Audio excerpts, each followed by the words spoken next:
Pernah Pak Ali Murtopo katakan kepada saya, Pak Beni itu loyal kepada 3 seniornya. Kata Pak Ali ini ya, kalau pinjam Islam, Pak Harto ini Gusti Allahnya.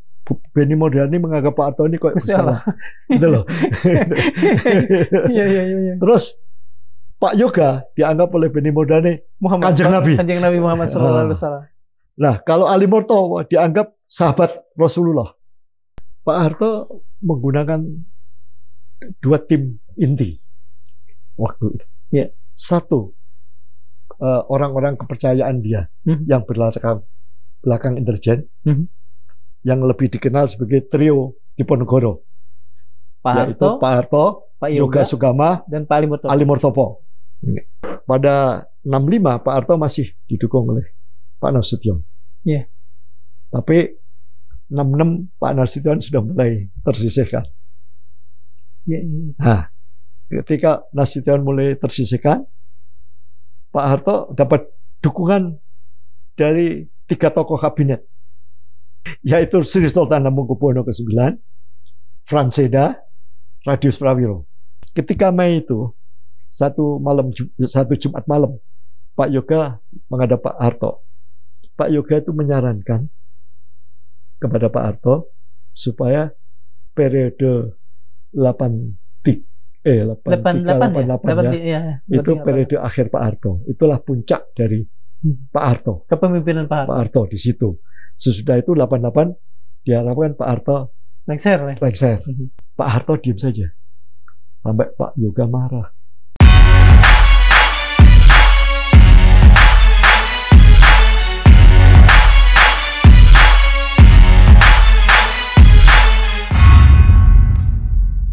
Bismillahirrahmanirrahim. Assalamualaikum warahmatullahi wabarakatuh. Selamat bertemu kembali Sobat Madilog bersama saya Darmawan Sepriosa. Hari ini kita bertamu ke kediaman Pak Bambang Wibowo. Siapa beliau? Saya akan perkenalkan beliau terlebih dahulu. Jika idiom bahwa mahkota wartawan adalah buku yang ditulisnya, maka tamu Madilog kali ini Pak Bambang Wibowo adalah wartawan dengan 50-an mahkota di kepala. Di antaranya banyak yang sangat dikenal publik, misalnya Memoir Jenderal Yoga, Operasi Woila, dan Yang Mutakhir, trilogi Tonggak-Tonggak Orde Baru. Beliau menjadi wartawan istana saat bergabung dengan Suara Karya dan dikenal dekat dengan para petinggi ABRI dan kalangan intelijen. Tentu saja Pak Wi merasa sayang bila semua itu tak terwariskan sebagai pengetahuan banyak orang dan jadi bagian dari sejarah bangsa. Itulah alasan utama beliau untuk terus menulis. Sempat menjadi bagian penting dari Yayasan Bina Pembangunan di awal 2000-an. Saat ini Pak Wi tampaknya tengah bergairah menekuni tasawuf. Selain tentu saja masih terus menulis. Ada satu hal lagi yang barusan saya dengar dari beliau, adalah betapa kedekatan beliau di masa muda dengan Pak Ali Murtopo. Pak Ali Murtopo lah yang kemudian mengajak beliau untuk bergabung dengan Suara Karya dan langsung dalam tanda petik dititipkan ke Pak Rahman Toleng. Kita tahu beliau sudah almarhum dan kredibilitasnya seperti apa kita tahu. Selama masa-masa muda itu beliau dalam tanda petik kos di Tanah Abang 3 nomor 23, yaitu juga merupakan kantor Opsus. Ya. Di sana beliau katakan saja banyak melewatkan malam bersama karena tinggal bersama Pak Pitut Soeharto. Ada satu ruangan yang kata beliau tadi dikatakan, ruangan itu adalah menjadi tamu-tamu mereka yang kemudian katakan saja dalam prakondisi ke dalam OSUS. Satu bagian rumah. Di sana sempat bertamu Pak Danu Muhammad Hasan, menginap di sana. Kemudian pada saat Timur banyak juga Martin Osorio Suarez, orang-orang yang kemudian Kasmiro, terlibat dalam operasi Timur. Baiklah, kita mulai percakapan kita dengan Pak Bambang. Pak Bambang, ada buku yang saya pikir akan terus menjadi rujukan bagi bangsa Indonesia.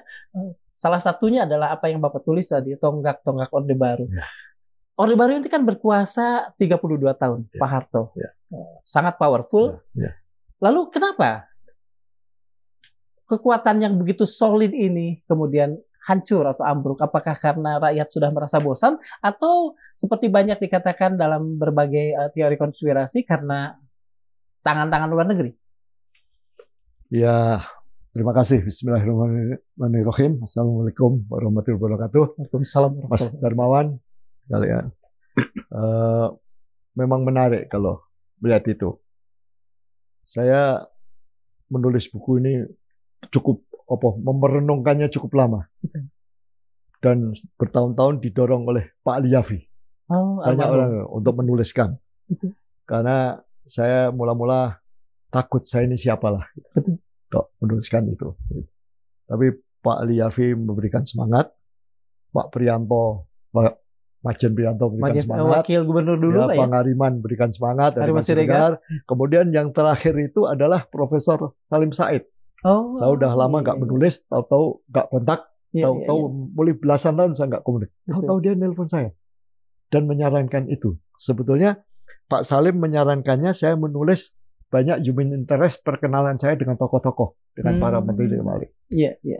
Tapi saya nggak mau nulis pribadi orang. Saya terlalu dekat, banyak tahu, jadi nggak enak. Akhirnya saya sudah mulai kumpulkan bahan-bahan atas dorongan Pak Ali Yafi dan kemudian ditambah Pak Salim Said, jadilah tonggak-tonggak Orde Baru. Nah, begini, kembali soal Pak Harto. Pak Harto ini memang luar biasa, punya kelebihan. Dan saya ingin dalam tulisan saya ini, kita ini belajar dari sejarah. Dari Orde Baru, Pak Harto, dan para pembantunya. Belajar baik dan buruknya. Bukan hanya kita memuji. Di dalam buku ini, apa yang baik saya ungkapkan, apa yang buruk pun saya ungkapkan. Dan itu sudah diakui oleh di dalam bedah buku alumni Super Semar pada saat wafat Pak Harto 22 hari wafat peringatan wafat Pak Harto tahun 22 Januari 22. Yang bicara itu keponakan beliau Profesor Aristianto, Pak Nasaruddin Umar, ya pembicara Menteri Agama sekarang. Beliau kan alumni. Betul. Mereka mengatakan buku ini fair. Selama ini mereka hanya melihat buku Pak Harto itu kalau memuji aja atau menyerang aja. Betul. Nah, di buku ini ada hanya di dua sisi itu ya. Dua sisi. Nah, sisi baiknya ini yang menjadi kekuatan nanti Orde Baru. Tapi nanti pada akhir akan ada sisi buruk yang menghancurkan Pak Harto. Apa yang benih-benih apa yang membuat tumbuhnya Orde Baru ini kuat, Pak? Kalau saya boleh tahu. Yang benih yang membuat atau ini ya unsur-unsur atau apa ya, atau potensi atau apa ya, atau jaringan. Ketika Orde Baru muncul pada pasca peristiwa G30S, Indonesia itu dalam kondisi yang sangat lemah. Inflasi 650%. Beras antri, pangan antri, minyak tanah antri, listrik belum tersebar. Sehingga penerangan masyarakat masih tergantung pada lampu tradisional yang lampu minyak. Nah, minyaknya langka, antri. Dan semua itu juga katanya ada zaman itu dikenal jarak juga ya Pak ya, lampu jarak tapi susah juga, nggak mudah. Jadi itu kondisi yang sangat sulit. Ya. Nah, pada saat G30S dalam kondisi yang seperti itu, dalam situasi keamanan yang mencekam, ya, karena beberapa jenderal hilang segala macam, Pak Harto menggunakan dua tim inti waktu itu. Satu, orang-orang kepercayaan dia yang berlatar belakang intelijen, yang lebih dikenal sebagai trio Diponegoro, yaitu Pak Harto, Pak Yoga Sugama, dan Pak Ali Murtopo. Kemudian Pak Harto juga didukung oleh Kostrad karena dia Panglima Kostrad. Ada Pak Umar Wirahadikusuma Pangdam. Kemal Idris mungkin juga Pak ya? Iya, Kemal Idris. Sarwo Edi Kopassus juga mendukung Pak Harto. Belakangan yang langsung menyatakan setia dukungan juga Siliwangi. Siliwangi. Zaman jadi, Pak masih Ibrahim Haji ya kalau nggak salah. Kemudian teruskan Pak Darsono. Jadi itu dua kekuatan utama beliau. Dari situ beliau konsolidasi. Terutama kalau ABRI itu operasi lapangan militer. Ya, terutama tim Kopassus. Tim Kopassus langsung ngejar ngejar PKI ini ya. Ya, PKI sampai ke Jawa Tengah segala macam, menggalang pemudaan SOR dan lain-lain macam-macam itu. Betul. Untuk membantu konsolidasi. Sementara itu Pak Yoga melakukan konsolidasi intelijen. Nah, Pak Yoga ini memang di antara trio ini pendidikan memang dia latar belakangnya pendidikan intelijen dan pengalaman internasionalnya juga kuat. Bagus. Karena dia akademi militernya di Jepang, kemudian oleh Pak Zulkifli Lubis, tokoh intelijen Indonesia, beliau dikirim sekolah ke Inggris, MI6. Oke. MI6 itu kan sekolah intelijen yang bergengsi. Jadi jaringannya. Saya mengenalnya dari James Bond. Ya? Iya, luas kan itu. Dan komunitasnya itu teman sekolah di MI6 itu tokoh-tokoh di berbagai negara. Itu Pak Yoga kontak. Pak Meli Murtopo itu orang yang direkrut Pak Yoga di Jawa Tengah untuk waktu itu membantu penggalangan dan operasi menggolkan Pak Harto menjadi Pangdam Jawa Tengah. Iya. Tahun-tahun awalnya Pak. Awal. Pak Meli Murtopo orang Raiders, tapi dia cepat menangkap. Jadi dia jago lobby komunikasi. Jadi pada G30S Pak Meli Murtopo itu langsung mempunyai tugas-tugas. Tadi Pak Yoga udah jelas, Pak Ali Murtopo itu melakukan penggalangan massa. Dia yang menggalang mahasiswa dan pemuda. Dia melakukan, dia dapat tugas juga menghentikan konfrontasi Indonesia-Malaysia. Terus dia dapat tugas juga Popera, Irian Barat. Irian Barat waktu itu kan. Popera. Ya, di Popera itu dia bergerak. Gitu.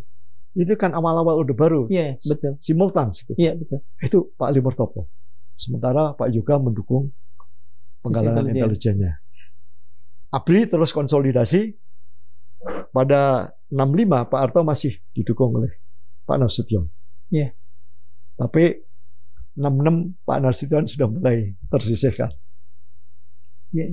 Nah, ketika Nasution mulai tersisihkan, Pak Harto dapat dukungan dari 3 tokoh kabinet. Siapa saja, Pak? Trio juga ini. Yaitu Sri Sultan Hamengkubuwono ke-9, Franseda, Radius Prawiro. Mereka dulu tokoh di kabinet. Dan mereka tokoh-tokoh sebelum semasa Soekarno sudah muncul lah ya. Sudah muncul. Jadi ya di kabinet sudah pengalaman, mereka dukung Pak Harto. Sisi luar negeri didukung oleh Adam Malik. Ya. Jadi kalau kita lihat tadi ada apa kekuatan Pak Harto, ada massa digalang oleh Ali Murtopo, intelijen oleh Yoga Sugama, ABRI oleh Kemal Idris sama Pak Sarwedi, Pak Darsono. Kemudian belakangan DPR dia kuasai. Siapa yang dimainkan untuk DPR itu, Pak? Yang bersekutu lah katakan saja waktu itu Pak Harto. Ya waktu itu awal-awalnya ya banyak ya, ada Subhan segala macam tuh. Subhan JE ya. Itu awal-awalnya di sana. Gitu. Mungkin Pak Toleng juga ya, karena waktu itu kan anak-anak anak muda, Toleng masih muda. Masih banyak masuk ke DPR. Masuk ya. Kalau awal-awal itu yang dimasukkan waktu itu ya Toleng, David Napitupulu, Kosmas Batubara. Itu banyak yang muda-muda itu. Nah, jadi dia 4 kekuatan dalam satu negara, 4 ada di tangan Pak Harto. Massa, intelijen, tentara, DPR, kabinet ya, tambah kabinet. Jadi, artinya ya sangat kuat ya, sangat solid ya. Sangat kuat. Apa yang kemudian dengan kekuatan itu Pak Harto bisa melakukan apa saja di awal-awal sehingga kemudian ini Anda bisa lihat jadi akar gitu ya, kuat. Anda bisa lihat di buku Pak Franseda.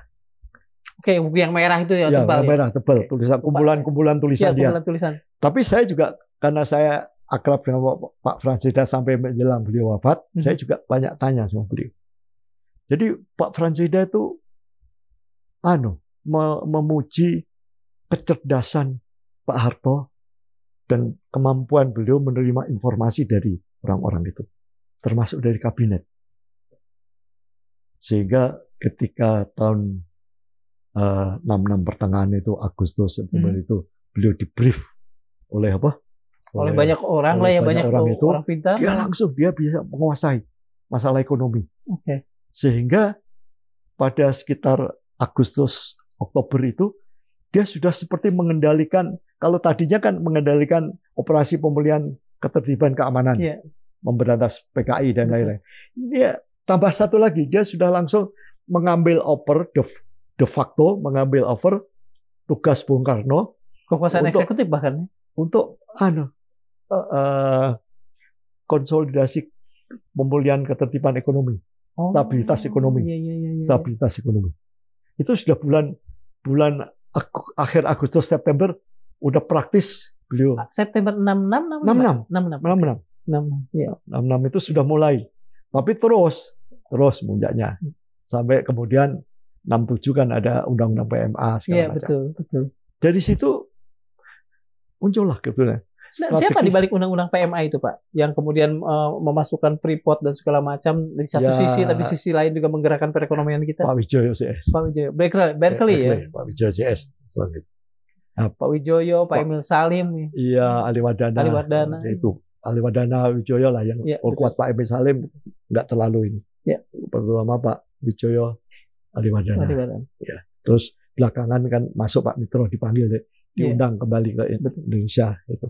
Nah, mereka jaringan internasionalnya kuat sehingga pada awal-awal itu kan ada konferensi internasional kan, terkenal yang pernah diungkapkan penulis asing siapa ya, Pilger atau siapa gitu ya. Soal apa tadi Pak? Soal konferensi internasional yang mengundang masuknya modal asing ke Indonesia. Iya betul. Pak begini. Ada di buku saya sebetulnya ada. Pak Harto tadi Bapak mengatakan Pak Harto dengan cepat bisa menyerap semua pemikiran dari orang-orang pintar yang berada di sekelilingnya. Sementara kita kan tahu Pak Harto pendidikannya juga SMP gitu. Apakah ada pendidikan lain yang beliau serap? Karena saya juga mendengar ada sisi-sisi mistis yang beliau lakukan gitu pada saat muda. Misalnya sering kungkum, mendatangi beberapa tempat dan sebagainya. Ini bisa diterangkan nggak? Ya, dalam itu persoalan kecerdasan berpikir seorang manusia. Kalau itu memang begini, kalau kejawennya atau sisi spiritual, kalau kita bisa mengolah batin dengan baik, maka satu, kita mempunyai kedekatan dengan Yang Maha Kuasa. Kalau Yang Maha Kuasa sudah dekat, sudah ridho sama kita, kan langkah kita, pikiran kita dibuka. Betul. Ya kan? Kalau di dalam Islam, dalam tasawufnya Al-Ghazali, kalau kita bisa makrifat dekat dengan Allah, maka kita diberi banyak ilmu ya. Ilmu 20 apa disebut ilmu laduni Pak ya? 20 ilmu khas gitu, betul. Yang diterima di dunia, 20 di akhirat.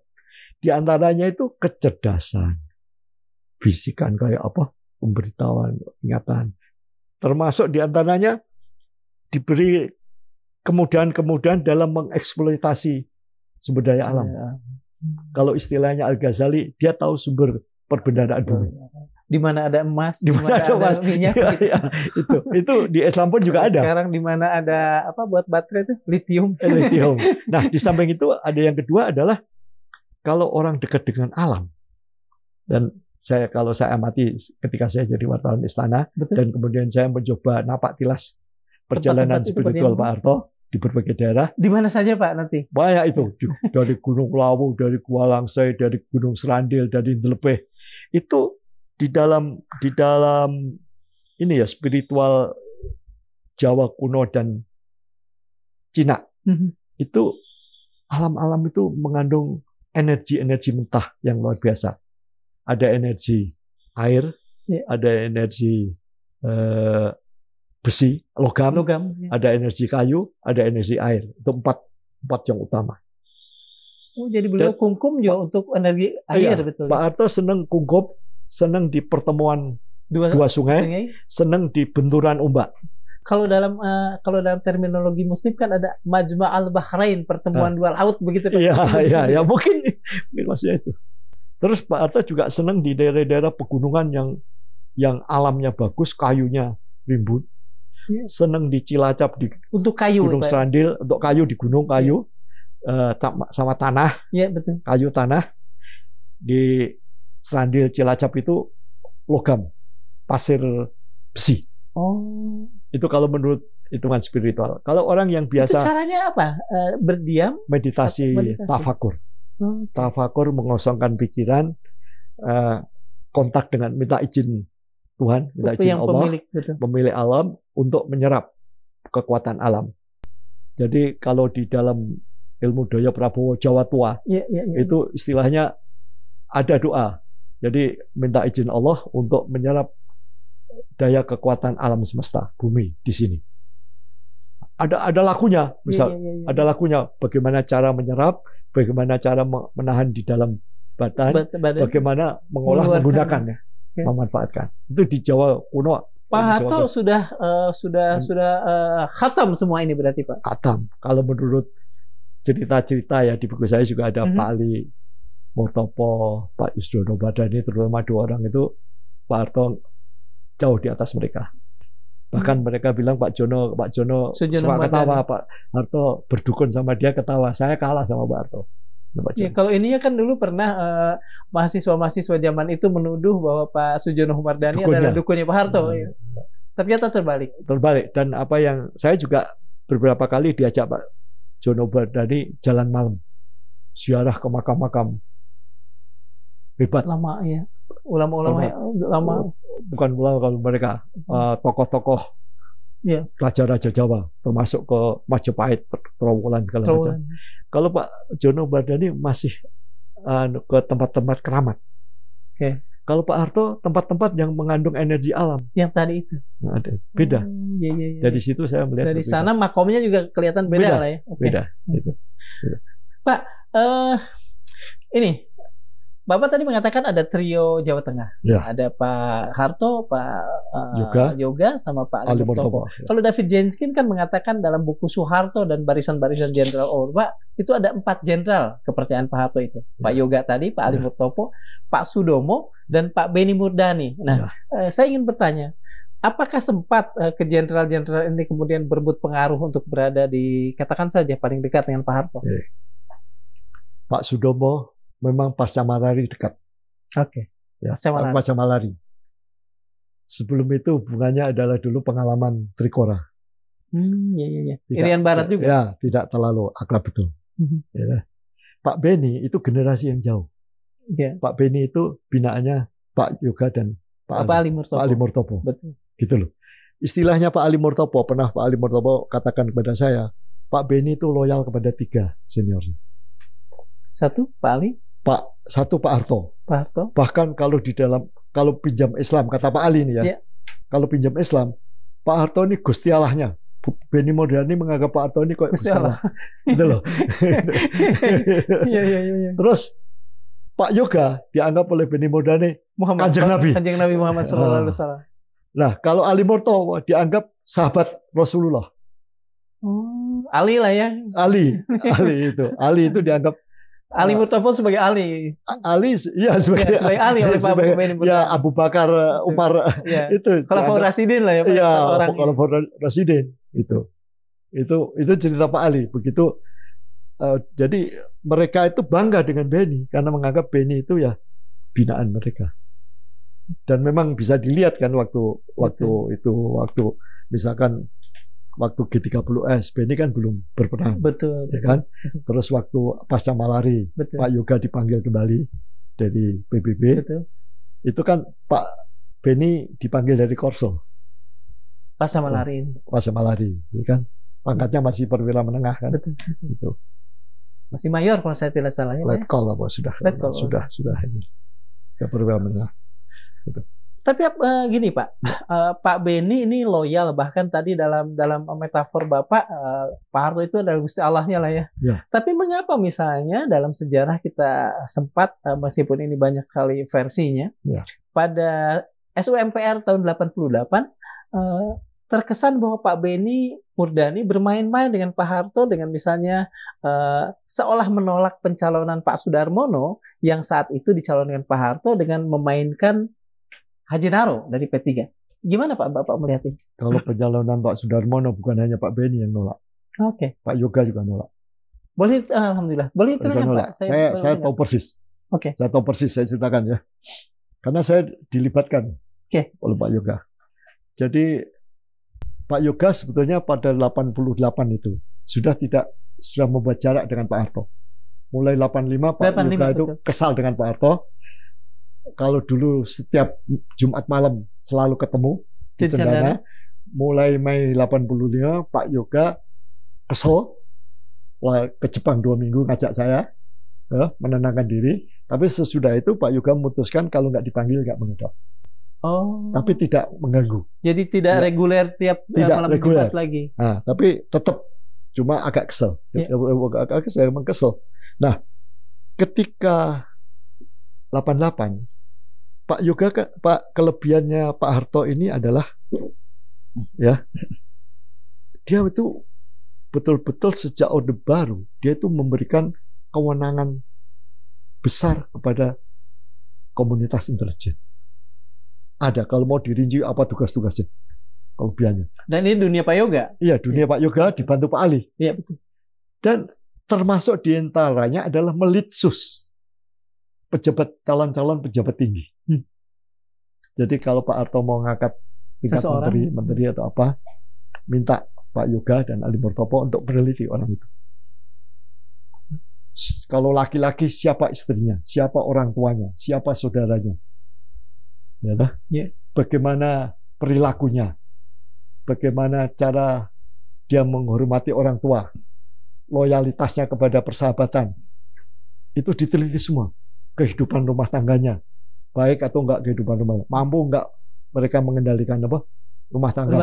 Itu penting itu Pak Harto. Ya. Sehingga istri tidak ikut-ikutan ya. Harus meja misalnya. Itu ketika Pak Darmono itu Pak Yoga memberikan laporan, ya dugaan. Betul. Jadi dugaan Pak Darmono ini ada kaitannya dengan peristiwa Madiun. Oh, oke. 48. Oke. Dan untuk itu Pak Yoga sudah minta informasi kepada Pak Kartijo.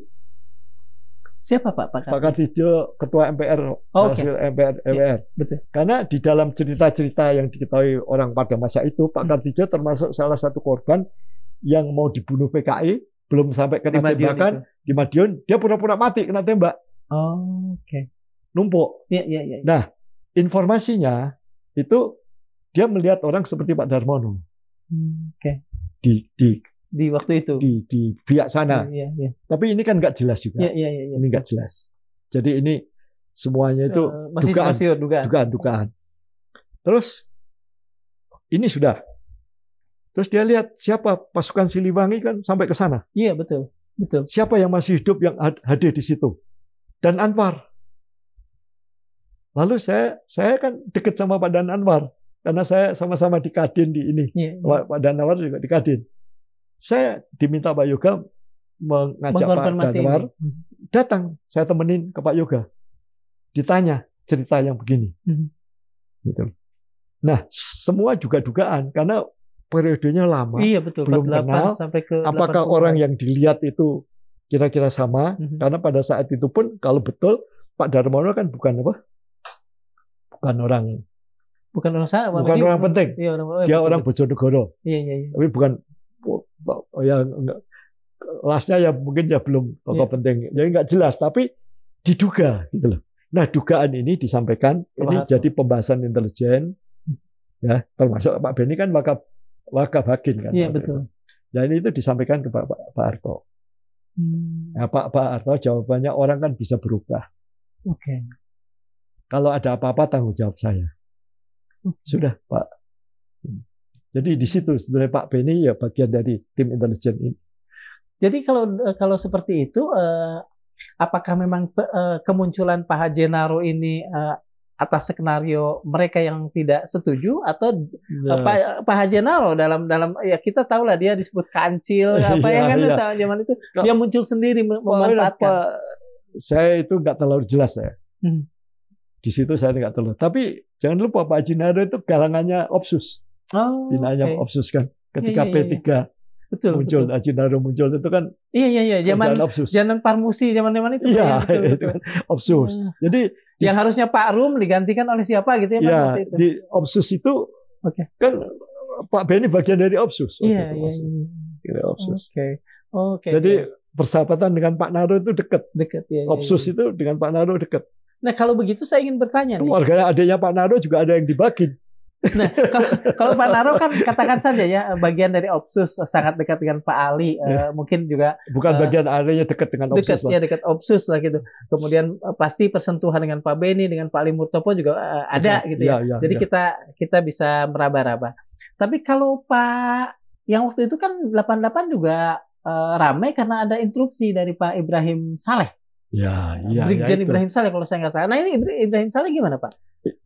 Karena dia kan begini, siapa yang bisa nyimpen rahasia sih? Gak ada, apalagi yang kayak gitu. Kalau sudah pendapat kayak Pak Yoga segala macam itu, Pak Yoga kan juga nggak peduli. Iya betul. Ya, dia yang penting dia sampaikan. Iya betul. Ya kan? Terus seperti Pak Kartijo, Pak Yoga minta Pak Kartijo diam, minta Pak Dan Anwar diam, kita nggak tahu. Tapi informasi Pak Yoga ini meluas.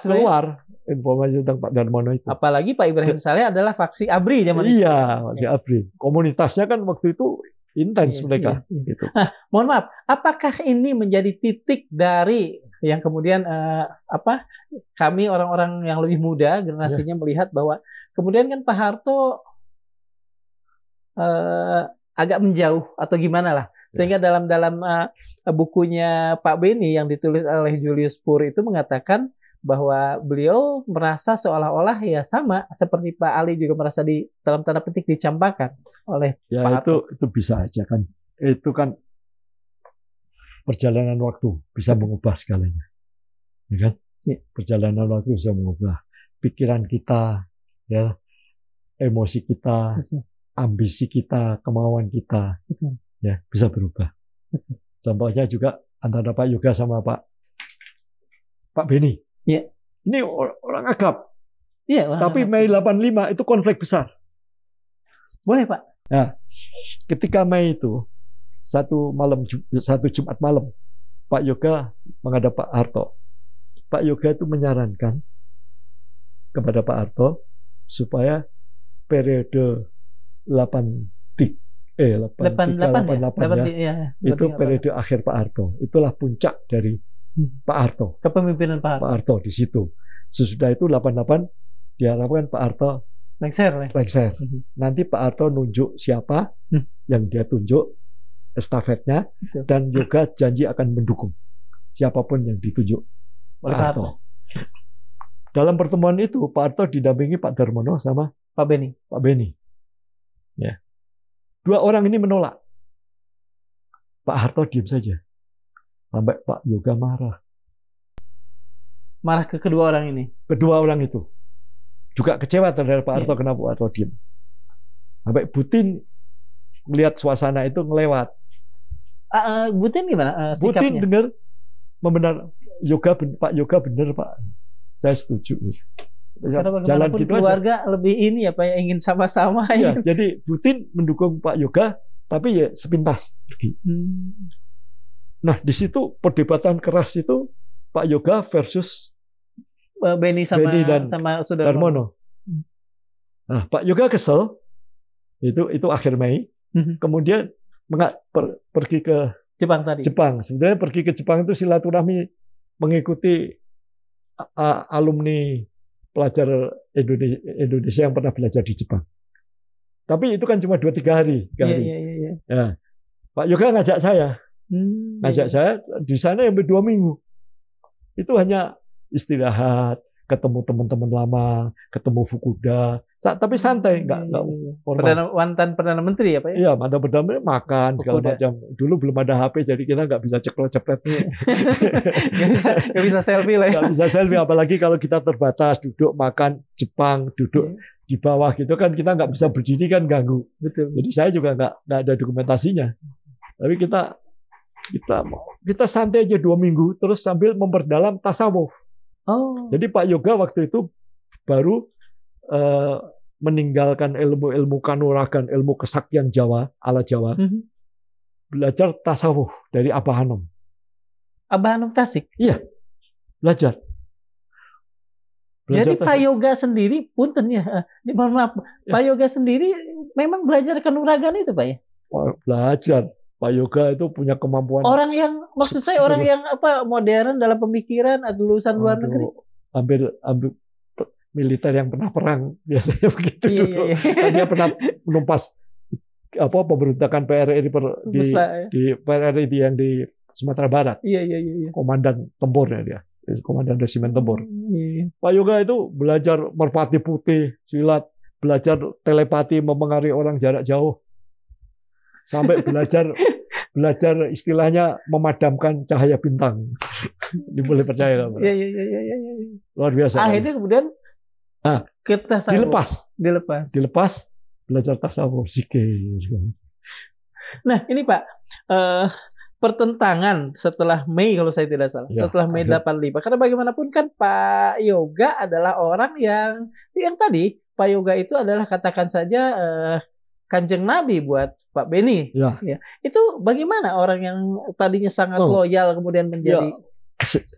Ya ada hal-hal ya, waktu itu juga ada perubahan ketika pasca Huila. Ketika pasca 81 Pak Yoga itu mengubah strategi operasional. Ini termasuk khususnya target-target operasi. Pak Yoga bagaimanapun beliau ini dibesarkan di Kauman. Daerah Islam di Jogja. Daerah Islam. Jadi dia dan masalah agama ini sangat peka menurut dia, jangan dibuat main-main. Jadi kalau zaman Pak Ali, Pak Opsus itu digarap secara khusus ya. Ya udah nggak ada sialah ya. Sisi agama. Pak Yoga itu sampai kemudian ada semacam citra yang buruk lah ya Pak, stereotip yang buruk terhadap Islam saat itu. Ya, Pak Yoga memperbanyak mengalami konsentrasi bakin itu pada pengkajian pendalaman tentang teknologi, ilmu teknologi. Karena waktu itu sudah diperkirakan teknologi udah mulai canggih. Betul. Sudah ada perekam suara jarak jauh, sudah ada segala macam kan, komunikasi. Kemudian juga ekonomi. Karena waktu itu ekonomi harga minyak menggila. Tapi perang-perang juga udah mulai 82, 83 itu kan harga sudah mulai turun. 86 itu titik nadir kalau saya tidak salah tuh Pak. 86 itu sudah mulai bangkit kembali setelah pajak. Mulai perbaikan. 82, 83 titik nadir. Dari 35 turun jadi 10. 10 ya betul. 10. Jadi Pak Yoga minta kajian-kajian operasional ekonomi dan teknologi diperdalam, peralatan gitu. Jadi Pak Beni peralatan jago gitu. Betul. Nah, di sini kelihatan ya, menurut saya kelihatan mulai ada jarak. Ada perbedaan. Pak Beni masih mau meneruskan Pak Ali Murtopo, Pak Opsus. Pak Yoga tidak. Tapi kepada dua hal ini Pak Beni juga nggak menentang, terutama teknologi, karena Pak Beni punya kesenangan. Boleh saya tanya gini, masih berkaitan dengan Pak Sudarmono. Ini mungkin satu pertanyaan lagi tentang hal ini. Kita tahu Pak Beni sangat loyal pada Pak Ari. Pak Ari dalam satu Pak Ali Murtopo dalam satu buku pernah saya baca bahwa ketika Mensesnegnya adalah Pak Sudarmono, itu Pak Ali sulit sekali datang ketemu Pak Harto karena dibatasin. Apakah ini yang kemudian menjadi juga salah satu sebab ketidakokean terhadap Pak Sudarmono itu? Sebagai balas dendam dari seorang loyalis. Itu waktu Pak Ali Menpen ya? Ya, waktu Pak Ali Menpen yang susah katanya. Memang waktu Pak Ali Menpen itu komunitas elit itu kurang suka dengan Pak Ali. Kurang suka.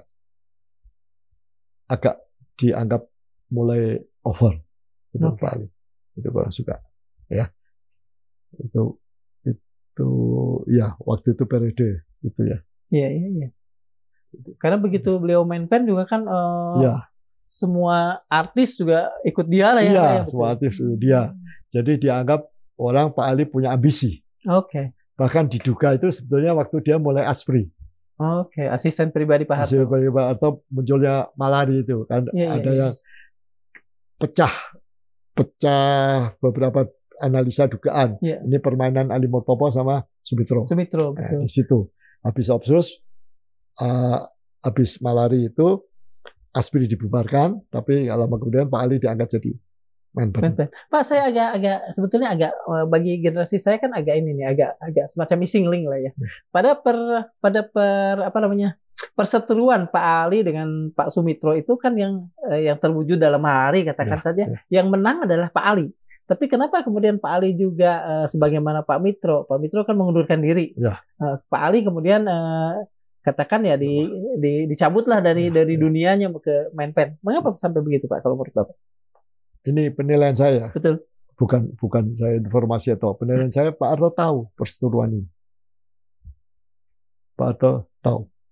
Dan ya kalau orang anak buah berseteru, dua-duanya dijewer istilahnya. Oh, iya. Dijewer. Sampai ini itu ya Pak Harto ya? Saya juga dengan Pak Mitro belakangan juga konfliknya itu jelas gitu. Betul. Pak, begini, saya membaca dalam satu buku bahwa sebetulnya di awal-awal atau pertengahan lah ketika Pak Harto mulai memegang kekuatan di Indonesia, itu ada namanya forum komunikasi dan forum studi dan komunikasi TNI, Foskom, yang ketuanya itu Jenderal Jatikusumo. Pada Mei 78 beliau mengkritik konsep duifungsi ABRI yang menurutnya saat itu sudah melenceng. Mengapa Pak Harto dia juga tidak suka? Ya, tidak suka dengan konsep. Tidak suka dengan kritik itu. Iya, karena waktu itu memang kan Pak Harto masih 78 itu masih konsolidasi partai-partai. Oh, oke. Partai-partai. Iya. Jadi kalau saya bisa jelaskan ya, waktu itu operasi intelijen itu kan diberi wewenang besar. Betul. Ya, betul. Diberi kewenangan untuk melakukan konsolidasi seluruh kekuatan intelijen dalam satu komando. Raking. Betul. Ya kan? Betul. Itu kan hampir di setiap instansi waktu itu ada intelijen. Iya, betul. Di Bea Cukai ada, Kejaksaan Agung, polisi ada, tentara ada. Itu dihimpun. Koordinasinya adalah makanya Badan Koordinasi Intelijen Negara. Ya, ada koordinasi.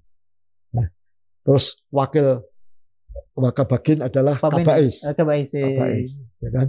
Ya. Karena ya itu kalau operasional kan sudah operasional, yang punya kewenangan kan militer, yang punya kemampuan militer, ya kan? Itu. Di situ Pak Harto masih memerlukan itu tahap itu. Sementara ada kritik gitu. Iya, dan tahap itu adalah lagi konsolidasi partai-partai. Iya. Ya kan? Betul. Konsolidasi partai-partai kan dari sekian banyak partai menjadi tiga macam itu kan. Nah, itu. Dan itu konsolidasi itu didukung oleh ABRI. Iya. Konsolidasi didukung oleh ABRI. Betul. Nah, waktu itu konsepnya yang saya dengar dari cerita Pak Ali Murtopo, kenapa 3 partai? Supaya DPR nggak terlalu liar. Nggak terlalu liar. Ya. Pemerintah itu akan kuat ya kalau mayoritas parlemen juga mendukung. Iya, betul. Tetapi juga tidak ada oposisi. Iya. Karena itu konsepnya Pak Ali, tetap harus ada oposisi. Yang penting partai pemenang pemerintah, dalam hal ini Golkar, itu menguasai minimal 60%. Iya. Yang 40% boleh dibagi. Boleh, ya. Oposisinya lah. Oposisinya. Iya. Bahkan Pak Ali, PDI sama PPP ya Pak ya. Pak Ali pernah ceramah ya, mengatakan kalau nanti Golkar sampai 80%, saya akan turun bantu parpol. Karena agar kalau komposisinya 60-an%. Supaya di bawah 70. Di bawah 70. Iya. Gitu. Supaya ada suara kritik yang sehat. Gitu. Itu Pak Ali. Nah, periode itulah itu terjadi. Sebetulnya masuk akal ininya ya Pak ya. Konsep-konsep masuk akal. Artinya tidak, justru kan sekarang semua oposisi ditarik. 100%. Ya. Pak, ini ada hal yang menarik saya baca di buku Bapak ya. Pada saat itu pemerintah Orde Baru dengan sokongan semua pihak, ABRI, Golkar, itu menguasai sekitar 60-70% lah ya, 60 sekian parlemen. Tapi saya mencatat yang Bapak katakan ada 2 RUU, rancangan undang-undang, yang katanya puluhan tahun sampai 20 tahun. Misalnya RUU perkawinan dan RUU Pancasila sebagai asas tunggal. Mengapa sih kan bisa aja dipaksa misalnya? Nah, di sini ini kita perlu belajar. walaupun sudah menguasai mayoritas, walaupun kekuasaan presiden tinggi, kalau mau bisa. Itu. Tapi tidak digunakan. Iya. Tetap menampung suara dari bawah. Sabar dulu 20 tahun. Iya, sabar. Menggalang lobby. Nah, disitulah tugas pemerintah intelijen. Nah, di situ ya, saya ceritakan ya. Kalau pemerintah mau menggolkan sesuatu langkah kebijakan, itu maka dilakukan yang namanya penggalangan. Ya, rancang bangun sosial. Penggalangan mengikuti rancang bangun sosial. Orang kadang-kadang menerjemahkan rekayasa sosial. Seolah-olah rekayasa sosial itu buruk. Rancang bangun. Ya dah. Ini kalimat, ini kata yang netral aja. Netral sebetulnya. Ya, gitu. Kemudian disertai juga dalam prosesnya itu ada yang namanya praconditioning. Jadi kalau melemparkan sesuatu, mau menggolkan sesuatu, dilemparkan ide-ide dasar untuk minta input. Bahkan ide dasar, ide yang mau dilemparkan belum tentu dimunculkan di pertama. Problem mendasar yang disampaikan. Misalkan soal undang-undang perkawinan atau soal pajak.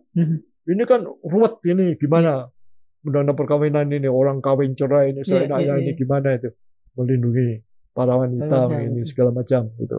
Nah, supaya undang-undang agama bisa berjalan, tapi juga hak asasi bisa dilakukan. Ada perlindungan pada wanita juga. Pada wanita. Nah itu diikuti gitu loh. Pancasila juga begitu, dilakukan pendekatan-pendekatan gitu loh. Sampai kemudian orang menerima semua gitu. Demo ya biarin gitu loh. Ada demo-demo di sidang RUU perkawinan. Kita tahu kan undang-undang perkawinan 74 itu kan yang demo juga, kalau saya lihat foto-foto zaman itu keras di DPR langsung kan, langsung sidang dibubarkan. Ya kan? Saya sempat kena diumumkan sebagai wartawan yang salah kutip. Suara kaya, permintaan maaf, meralat berita. Karena waktu periode itu saya wartawan Istana, ada organisasi wanita beberapa yang mau ketemu Ibu Tin. Salah satu organisasi wanita Ibu Asma Saroni, P3. Oh iya. P3. Betul. Apa bukan P3? Apa itu masih belum P3? Apa sudah P3? Parmusi atau apa pokoknya blok P3 ini lah ya. Saya wartawan Istana. Biasanya acara Ibu Tin itu nggak terlalu diliput orang. Tapi Bu Asma udah komunikasi sama Rahman Toleng. Jadi saya ditugasi nanti wawancara Bu Asma. Betul. Begitu dia keluar, saya wawancara, isinya itu, ya saya rekam, isinya itu dia mendukung undang-undang perkawinan. Ditulislah. Dimudah headline di Suara Karya. Reaksi orang, partainya ini marah sama Bu Asma. Karena di partai belum selesai. Iya. Kita tahu kan kelompok Islam waktu itu paling kencang. Oh iya, masih marah, belum selesai. Tapi Bu Asma setuju ngotot dia sebagai wanita. Iya. Panggilan apa? Iya, panggilan jiwa. Jiwa. Ya kan? Tapi dia kepepet. Gimana saya diadilin? Akhirnya kompromi Rahmat. Ya udah, nanti Wibowo yang dikorbankan. Jadi saya dipanggil, ada rekamannya. Saya minta maaf ya ini untuk melindungi ini kepentingan yang lebih besar. Jadi nanti saya umumkan kita meralat berita kamu salah kutip. Ya itu kan ini saya sempat cacat ini loh Pak, cacat profesi seumur umur. Tapi ya sebentar itu nggak ada pengaruhnya ternyata. Tapi saya sempat marah 3 harian gitu saya sama Rahman saya nggak negur dan malas saya.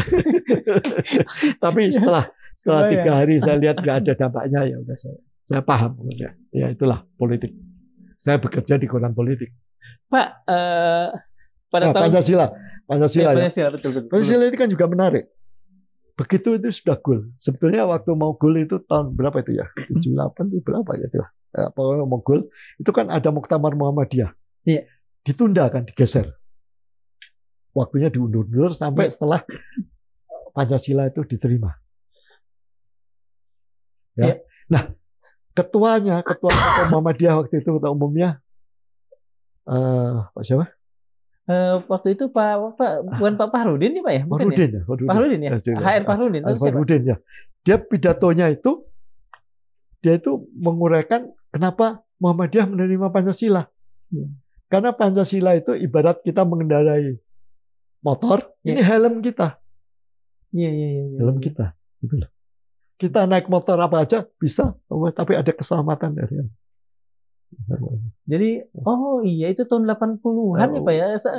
Karena di Tempo atau di mana ada tulisan Pancasila sebagai helm bangsa. Pernah baca itu Pak. Ada di buku saya persisnya itu setelah RUU itu goal.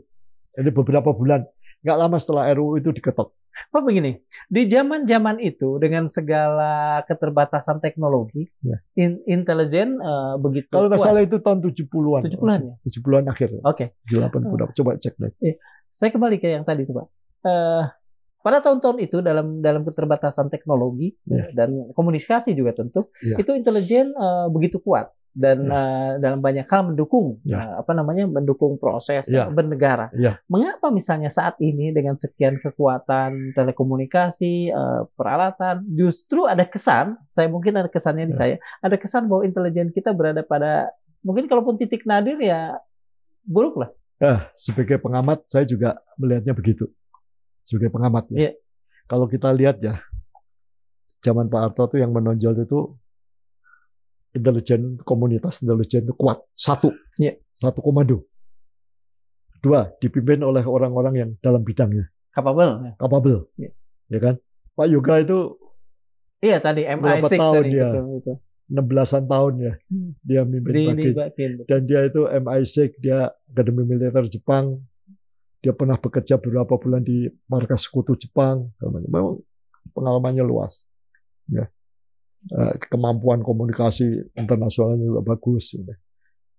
Kedua, diisi orang kapasitas. Dan intelijen itu dipercaya melakukan penggalangan. Penggalangan. Ketiga, melakukan rancang bangun sosial. Rekayasa sosial. Yang berikutnya lagi, bukan ketiga, empat atau berikutnya lagi adalah dipercaya melakukan litsus tadi, litsus pada calon-calon pejabat. Termasuk litsus juga yang terkait PKI, itu komunitas yang lebih bawah lah. Tapi yang di pusat itu litsus pejabat-pejabat tinggi. Itu kuat. Gitu. Kenapa sekarang tidak kemudian hal-hal yang cukup baik untuk membuat meritokrasi kan Pak itu? Saya melihat begini ya. Pasca Pak Dibyo menurut saya kepemimpinannya itu ya kapasitas dan pengalaman ya. Kapasitas dan pengalaman pengganti-penggantinya itu tidak sepadan dengan sebelum. Pak Dibyo itu tahun-tahun berapa ya? Pak Dibyo polisi ya kalau nggak salah. Enggak, tentara setelah Pak Yoga. Setelah Pak Yoga. Oh, oke. Pak Dibyo banyak meneruskan ini Pak Yoga.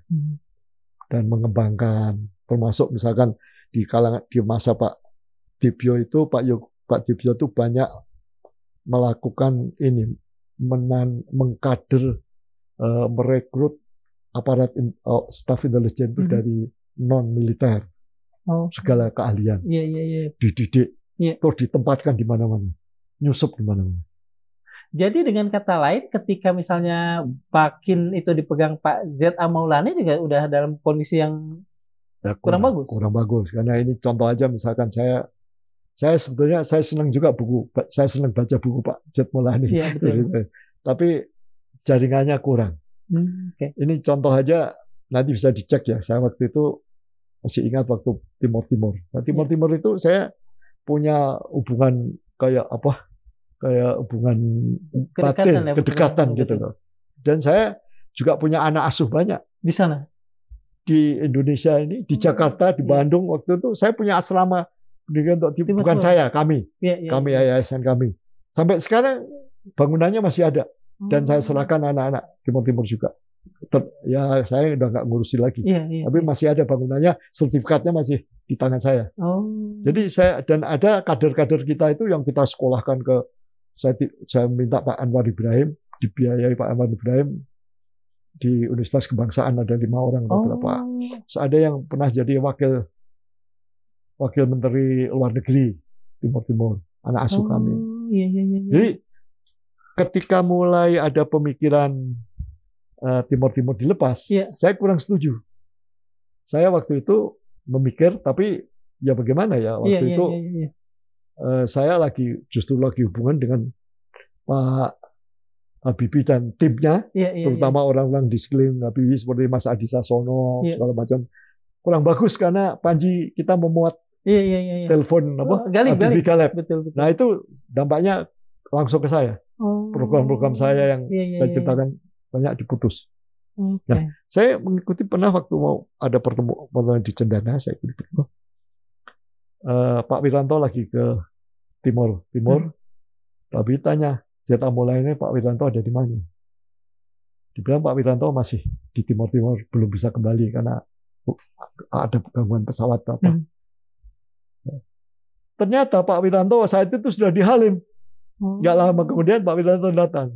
Ini salah satu, mohon maaf ya. Betul. Salah satu ini ya. Kekurangan. Artinya komunikasi betul. Entah dia hubungannya sama Pak Wiranto yang ini. Agak terlalu bagus. Ya, kurang bagus. Tapi ini kan informasi begitu kok bisa salah. Gitu. Betul. Lepas dari kelebihannya yang lain. Termasuk bukunya saya suka. Iya, betul.